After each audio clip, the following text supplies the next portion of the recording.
Minute हो गया ना? ले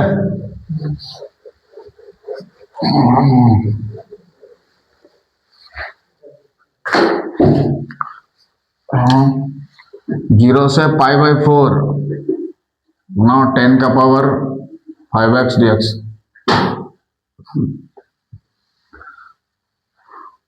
तो रिडक्शन फॉर्मूला तो पता है 10 का पावर n वाला, रिडक्शन फॉर्मूला पता है, उसमें खाली बैठा देना है क्या। 10 का पावर n का रिडक्शन फॉर्मूला बोलो कितना होता है?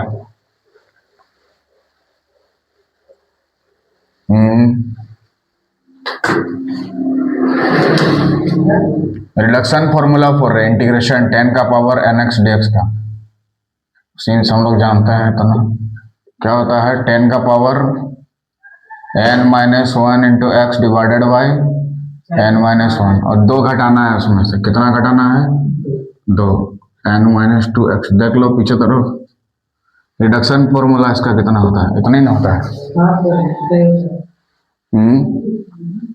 देख लो 10 का पावर n-1 x n-1 हो जाता, 2 घटाना वही होता है जी। नहीं, 1/n-1 वो तो लिमिट देने के बाद होता है, उसको बाद में यूज करेंगे लिमिट, ठीक है। ऐसा वाला 10 का पावर n वाला देखो बोला पीछे देखो जी, तुम लोग घर में पढ़ता ही नहीं, बस एग्जाम में कैसे बनाएगा? वही 2 घटाना, वही रिडक्शन फॉर्मूला। लिमिट बाद में बैठाना होगा ना, तुरंत कैसे बैठा दे? लिमिट तो चेंज हो सकता है ना, ठीक है। तो ये होता है हमारा रिडक्शन फॉर्मूला, ठीक है। तो n के जगह यहाँ कितना दिया है? देखो 5। देखो n के जगह हमारे पास कितना दिया है? 5। तो यहाँ पे लिखेंगे क्या? पुटिंग बोलो, हाँ n बराबर 5। n के जगह कितना दे देंगे? 5। तो क्या हो जाएगा? इंटीग्रेशन 10 का पावर 5x dx, ठीक है। तो n के जगह अगर 5 देंगे तो यहाँ कितना हो जाएगा? 4 हो जाएगा ना, और नीचे में भी 4, हाँ सेम होता है। और उधर से 2 घटाना है, इंटीग्रेशन कितना घटाना है? 2। तो 5 से 2 घटा देंगे तो कितना हो जाएगा? 3 है ना। हाँ, फिर वहां से रिडक्शन फॉर्मूला फिर लगा देंगे यहाँ पे,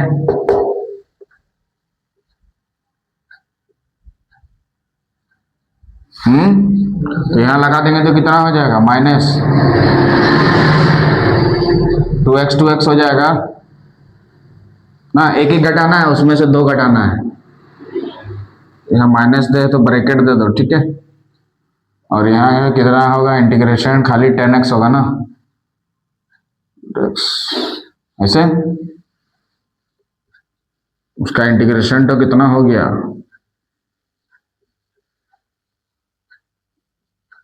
10x² माइनस माइनस प्लस, और 10x का integration minus log cos x ना, minus log cos x plus c, है ना, हो गया। ये इंटीग्रेशन हो गया कितना से कितना, इतना से इतना, ठीक है। सो इसका इंटीग्रेशन रिडक्शन फॉर्मूला इतना आ गया, ठीक है। अब क्या करना है? इसमें लिमिट ले लेना है, कितना से कितना? 0 से π/4 और 10 का पावर 5x dx, ठीक है। तो 0 से π/4 तो इधर भी लेना होगा लिमिट ना, तो हर किसी में लिमिट लो या अलग अलग लिमिट लो?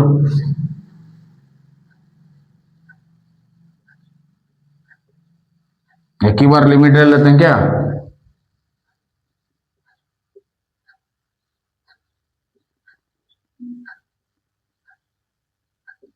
लिमिट कितना से कितना लेना है?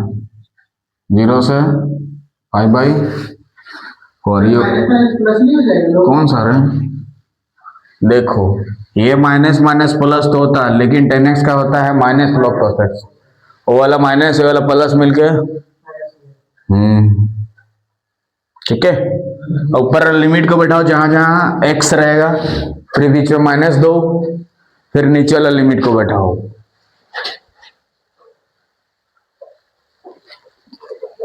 ऊपर वाला लिमिट को लो,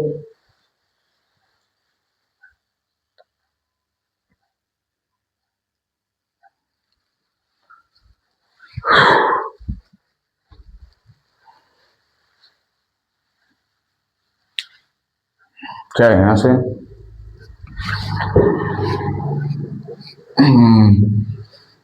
ऊपर लिमिट जैसे बैठाने लगेगा तो क्या हो जाएगा, पाई बाय 4 बैठाओगे, यहाँ 10 पाई बाय 4 का वैल्यू होता है 45 डिग्री का 1, तो 1 को 4 बार गुना करने से 1, यानी 1/4 कितना हो गया, 1/4, बीच में माइनस, फिर यहाँ पाई बाय 4 बैठा दोगे, 10 पाई बाय 4 का वैल्यू 1, और 1 का स्क्वायर कितना हो गया 1, तो 1/2 हो जाएगा,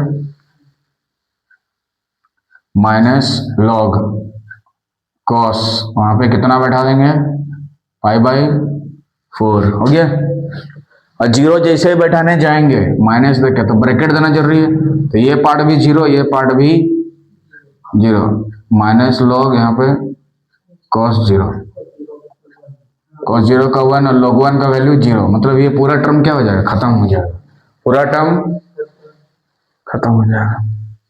तो यहाँ सॉल्व करने से कितना हो जाएगा देख लो, 2 से 4 घटा देंगे 8, माइनस 1/4 होगा ना, यहाँ सॉल्व करने से एलसीएम कितना हो जाएगा 4, यहाँ 2, ऐसा हो गया, minus log cos pi by 4 45 का वैल्यू 1/√2, और यहाँ पे -1 बटा कितना हो गया 4, उसको सॉल्व करेंगे तो कितना हो जाएगा, log 1 माइनस log√2, कोई दिक्कत, log 1 का वैल्यू बच्चा कितना लिखेगा 0 लिखेगा, कितना लिखेगा 0 लिखेगा।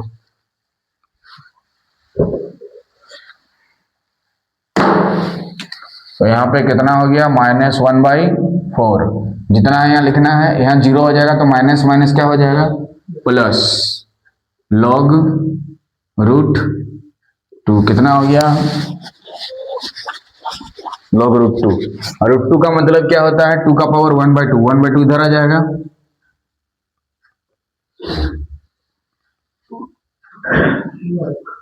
log 2 कॉमन ले लो 1/2, तो इसमें से कॉमन ले लेंगे कितना 1/2,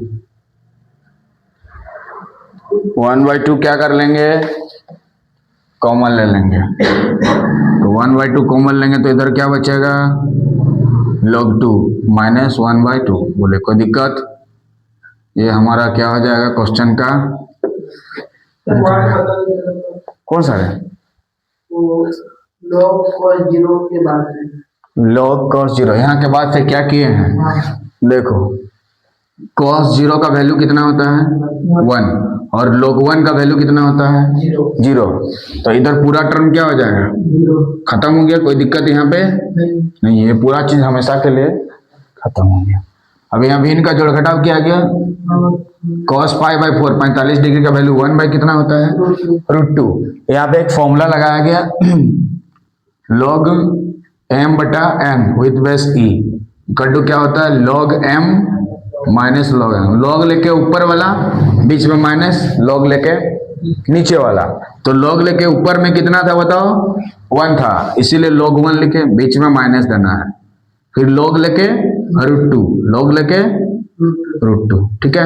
अब log 1 का मुन्ना वैल्यू जानता है कितना होता है 0 होता है, तो 0 कर देंगे वहां, ठीक है, और ये माइनस माइनस क्या हो जाएगा प्लस log√2 प्लस log√2, और √2 को हम लोग क्या लिख सकते हैं 2 का पावर 1/2, और 1/2 इंटू log2 यहाँ हो जाएगा, यहाँ पे एक लाइन देख लो, √2 के जगह हम लिख सकते हैं क्या log2 का पावर 1/2 लिख सकते हैं ना, तो ये जो पावर होता है गुना हो जाता है इधर, तो 1/2 क्या हो जाएगा log2, ये गुना हो जाता है 1/2 log2, ये ना लिखे हैं यहाँ पे,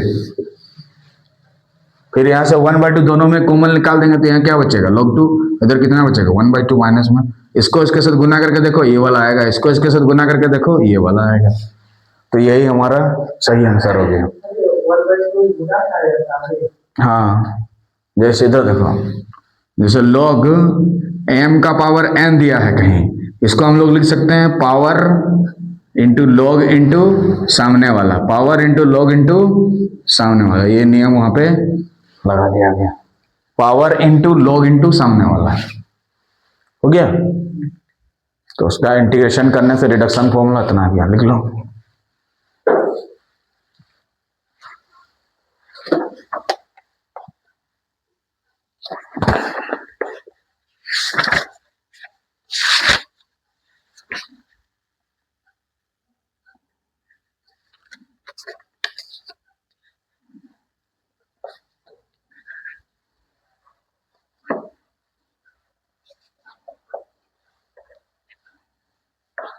रिडक्शन फॉर्मूला से निकाल दिए क्या? 10 का पावर 6 लेके करो, 10 का पावर 6x dx।